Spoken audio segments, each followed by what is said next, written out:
Hello Internet, and welcome to my live reaction for Yona of the Dawn, chapter 213. When we last left our heroes, Yoon made it to Awa, largely without incident.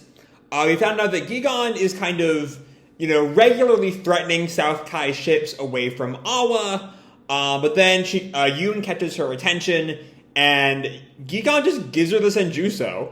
Hawk makes a request of her via letter that seemingly, my best guess is asking her for help during the war in a more direct way than just sort of protecting Awa, I guess.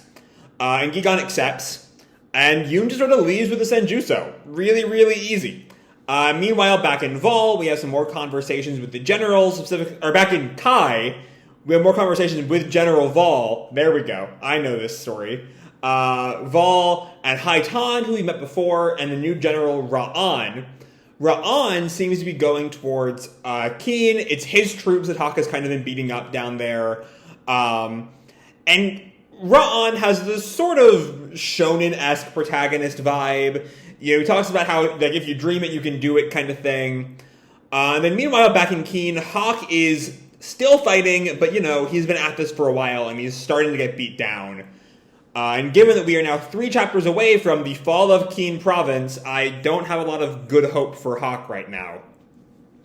But anyway, let's dive right on into chapter 213. We open with the battle with Kai at Keen still going on. The Kai forces yell, "Retreat! Retreat!" And one of the Earth Tribe troops that might be Hawk's conscript, I can't quite tell. They finally left, and he says this to Hawk, who's just standing there, exhausted.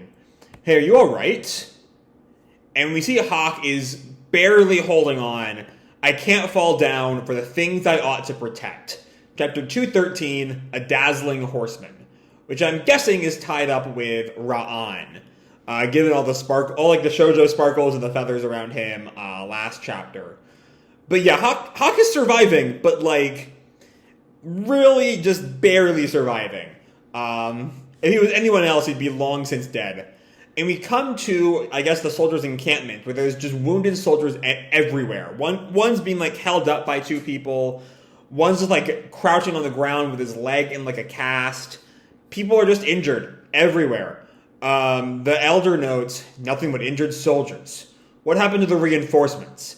And we see Hawk still refusing medical treatment like he was doing last chapter, just sort of sitting there and thinking, everyone is exhausted and in low spirits in the repeated battles. The enemy keeps attacking and withdrawing endlessly. At first glance, it's like they have no plan. However, their plan is just keep attacking, obviously. The conscript comes up. Hawk? What is it?" "It's as you said. They're besieging us with flanking units, and they're in terrific number. At this rate, we won't be able to get any more resources or reinforcements."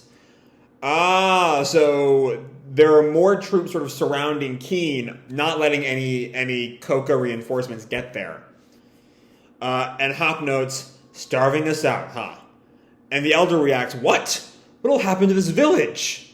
We're already short on food and medical supplies." And just then, the alarm bell rings again. "The enemy is coming! The enemy is coming!" And Hawk looks up. We see the soldiers are just not here for this fight. They are not ready at all. They are beaten down, exhausted. They don't have much of a chance anymore. Someone says, "This is a nightmare." And then we cut to Rawon. "This way, General Rawon." And we see Rawon still the fucking angel wings around, angel feathers around him. "Good morning, good work everyone. Just a little more. We will give a special bonus to all those who have done a good job." And all of his subordinates bow. "Thank you very much, General Rawon. I'm basking in the good mood of my subordinates." So we see Rawon is a really well-liked general, even if he's sort of our opponent here. And he thinks, "I might not have the force to unify the troops like the other generals, but I'm glad I have money. Payouts are nice." So we see he's using, in the same way someone like Guntae, or I suppose the other Kai generals, just have this force of personality that brings people to them. Rawon just pays people really, really well, which, good for him. Now it should be time for them to raise their white flag. So he's expecting a surrender now. And someone calls, "No! I don't want to fight anymore." As one guy, his eyes bandaged, and I think this is the conscript, grabs him by, like, the neck. That said, where do you think you're going? And Hawk slammed the back end of his glaive into the ground and uses it to hoist himself up. He can't stand without that at this point. And Hawk points at someone, and Calvin tries to stop him. Hawk, this is ridiculous. Your body is... And Hawk just cuts him off. I can't tell anyone to stay if they don't want to fight anymore. But before they run away, tell them that people will be coming from the Komaton River. And the conscript looks at him, what? And Hawk jumps on his horse, good luck. And he rides off. The conscript yells, wait, Hawk, I'm coming too. And Hawk thinks to himself, no matter the odds, no matter how much my body screams, there isn't any other choice but to push forward. These are the front lines of war. And we come back to Rawon's forces. That's him, General Rawon. So he appeared, the much-rumored new recruit. He's the leader type, isn't he? And he sees Hawk, riding towards the battle. Hawk, nothing but grim determination on his face. If I can't protect this place, Kouka Kingdom, the princess, I won't be able to protect a single thing. And I love this panel, Hawk raising his blade and swinging it down. The way, like, the lines are drawn on his face, like the shadow, the blood, it's a good fucking panel. And it's paired with Rawon here, seeing the force of Hawk and, like, a glow in light. I don't know what's about to happen now. I assume the Dazzling Horseman would be Rawon. What if it's Hawk? Because Rawon is just so moved by Hawk's sheer power. His subordinate calls out, General Rawon, how can we help you? And Rawon sort of stares out. Which one is a new recruit? He is. That big blade wielder is the new recruit. And Rawon very quickly is... He hasn't worked out that Hawk has been lying yet, because he doesn't know enough about Hawk to work out that's a lie. But, like, he's aware that something's up. There is no way that's some new recruit swinging his glaive all through Kai's forces. And Rawon is just stunned. I don't know what to make of all of this. He's covered in blood, worn out, too poor to wear armor, and he looks like he's on the verge of collapsing. And yet, he is such a beautiful warrior. Too poor to wear armor isn't quite right, but given Rawon's kind of money focus, I see where he's coming from. There's something kind of scratching in the back of my brain with Rawon, and I kind of ignored it in his last appearance. But it's not quite scratching at the like gay villain trope, but it feels like it's itching in that direction. I don't know. Rawon is a distinctly feminine man. That's kind of obvious from the long hair, which admittedly doesn't mean quite that much in this world. To he sort of, lacks that sort of martial force the other generals have. As he says, he doesn't have it. He doesn't have that force, but he has money as a replacement of that. He has, like, the shoujo sparkles, the lipstick. Here he is referring to Hawk as a beautiful warrior. And trying to find the exact right way to phrase this, because it's getting to a bit of a thorny topic here. It's this sort of, I don't know, I'm kind of thinking about Mr. 2 in One Piece.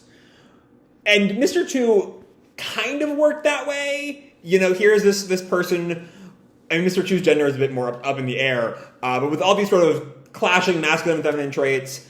But Alabasta turns that on its head by having Mr. 2 kind of be the one to save Luffy in the end.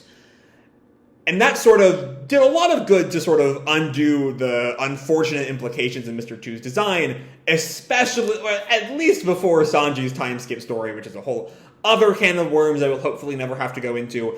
I'm not quite sure how best to frame my caution around Rawon, but I'm slightly cautious getting into the sort of, wicked gay trope, I guess. I don't know what the best term for it is, but that's what I'm going for. I don't know. I might be completely off base. I very well could be completely off base. But that's sort of my thinking with that. And anyway, we come to some people trying to evacuate. Callaghan, the elder, the one-eyed soldier. You told us people would be coming from the Komutan River, but there's no one here. And then another soldier, I think, or an injured one, or a townsperson or something, calls out to the group, "Hey, the other side of the bridge was demolished." And the elder reacts, "What? No wonder those reinforcements can't get here. They cut off Kien Province from the outside world.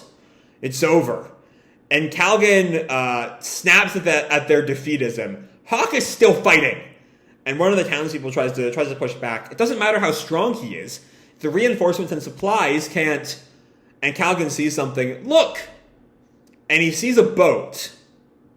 And it's Yoon. And it's the Gi-Gan army. That was what was in the letter. I mean, I kind of was on the right track. I was thinking more joining up with Soo-Won's gang. Because this battle still kind of feels like an early stage of the war thing. And I was imagining we'd see Gi-Gan sort of help out once we get to the main battle. But no, they're here. The town reacts, "That's, hey!" And Yoon calls from the ship, "Callaghan!" Which is the people that Hawk was referring to. "Yoon, I'll throw you the rope. You'll have to pull the boat. You brought a lot of food and medical supplies." Just shocking everyone that reinforcements have finally arrived to hopefully turn the tide of battle. Though, again, we are 2 chapters away from the fall of Kien Province. Very ominous. I maybe should have read these chapters as they were coming out. But that title has been looming over this entire arc for me so far. Anyway, the townspeople react, "Wow, so much. We're grateful." And Callaghan notes to think a boat would come. And Yoon tells him Hawk is the one who called out for it. Hawk did? And Talk just sort of just responds, "I swear. Put a lot of supplies and Yoon on a boat and go up the river in 2 days." A lot of supplies and Yoon. I like the idea that Yoon is part of the supplies. Just put him on the boat, He won't go on it. Put him on it. It's really hard to go up the river, Such an insolent client. And Callaghan, comes to his senses again. That's right. Hawk is in danger. He's fighting with just a small number of people right now. And we cut back to Hawk, going at it with Kai, but also kind of on his last legs. And he looks out and thinks, "No one is here? Have the Earth Tribe soldiers that followed me been killed? Oh, is that it for, is he alone at this point? I mean, there's Gi-Gan's gang on the way. But then some kind of, what looks almost like a bomb hits Hawk in the back. I don't think it's an actual bomb. And then another one hits, or swings for him, but misses this time. It's like some kind of ball and chain sort of thing. But not like a ball and chain the way the term is usually used, like a prison thing. But like a heavy ball on a stick that's being swung around by a Kai soldier. And Hawk thinks, just for a bit. Won't you give me a break?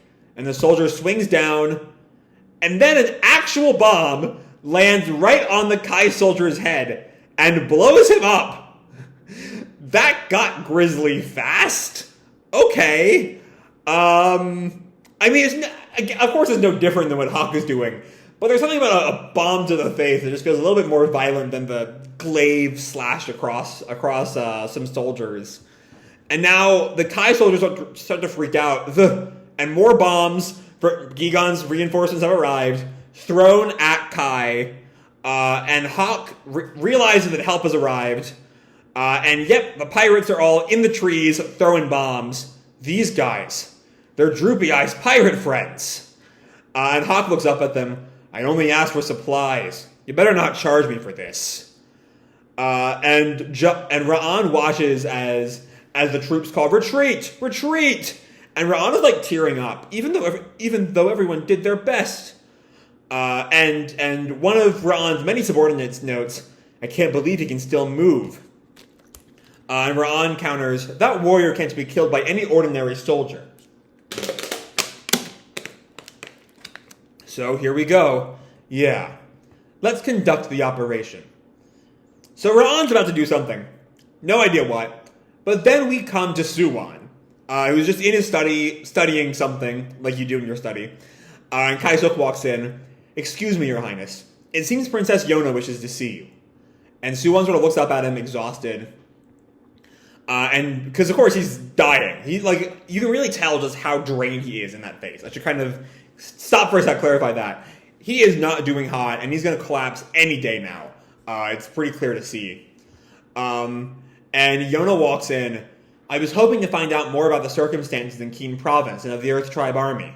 Any news on General Gunte's condition? And Soo-Won, showing that sort of reticence to tell her anything we saw back in 209, I think, says, I have nothing to tell you. And Yona turns to Kai-suk. Did you already discuss me going into battle alongside Soo-Won? Quickly realizing that this conversation was not really finished. Or that Soo-Won doesn't know everything that Yona and Kai-suk have done. Kai-suk counters, no, the truth is, and Soo-Won cuts them through, I don't see the necessity. And Yona turns back to him and slams her hands on the table. At least give me some information. Are the armies still holding up? And Soo-Won sort of meets her determination head on and decides to give her something. It seems that the bridge to Keen Province has been destroyed. As a result, no reinforcements have been able to get in, and no information has been able to get out. So Soo-Won also just kind of can't tell her anything, because, there's no information. And Yona reacts, the bridge. And Kai-suk tells her, Keen Province is now pretty much cut off from the rest of the country. We'll have to send reinforcements there quickly, but it means taking a detour. And Yona pauses for a sec, and then gives them some advice. There are some animal trails that not even many locals know about, but... and Soo-Won is now, all of a sudden, ready to, accept Yona's help. Well, I mean, not all of a sudden, now that she is useful, now that she has information that he doesn't. Where? It's difficult to see on the map, and they're looking at this map, and she points out, around here, the river is really narrow. It's a ravine, so troops and wagons can't really get through, but if you descend on a rope, you can reach Keen Province without much trouble. And Soo-Won is sort of, I imagine it's one of those things she learned traveling the countryside for all those months. And Soo-Won is sort of realizing the kind of knowledge Yona has gained. Soo-Won hasn't, the one big thing Yona has really done, active thing she's done since coming to the castle, as I recall, is her meeting with the emissaries that Soo-Won wasn't there for. So I think this is kind of Soo-Won's first moment of realizing, she's in no way the naive little girl she was when I ran her out of here all those months ago. She is, a capable leader now with plenty of experience with the nooks and crannies of this kingdom. And he acknowledges, even I did not know about that place. To believe that Yona, of all people, teaches me things about Kouka Kingdom I don't know. Again, because even when Soo-Won was just a prince, he was still sort of wealthy and sheltered isn't quite right, but still sort of, he wasn't going out exploring the kingdom in the way that Yona was kind of forced to.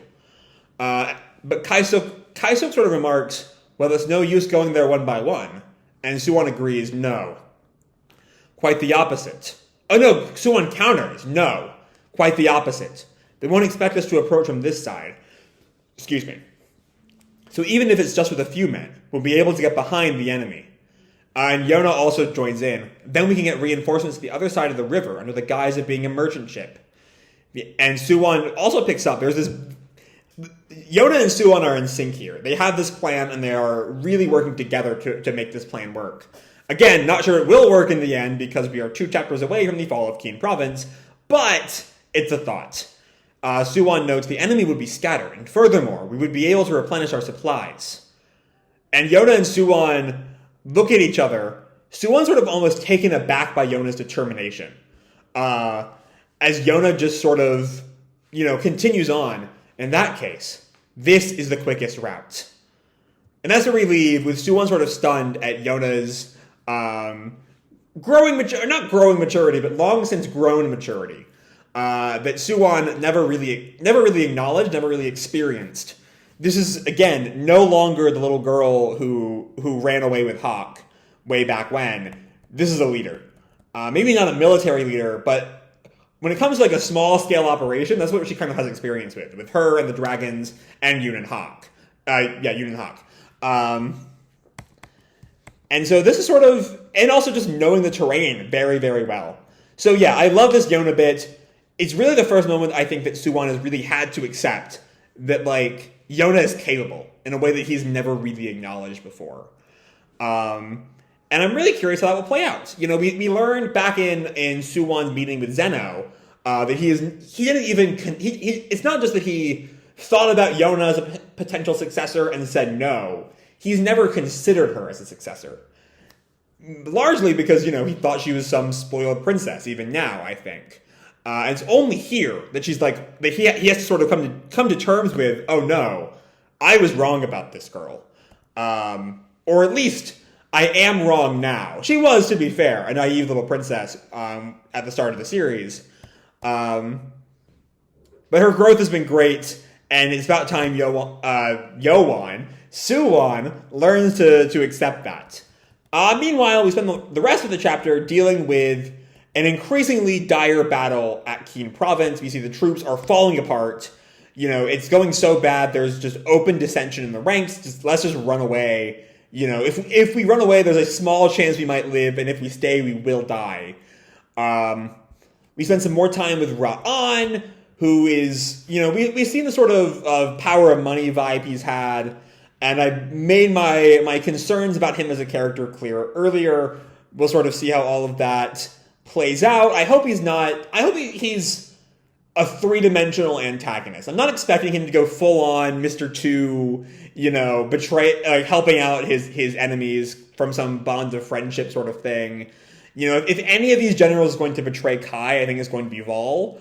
And Maignan, if she still counts.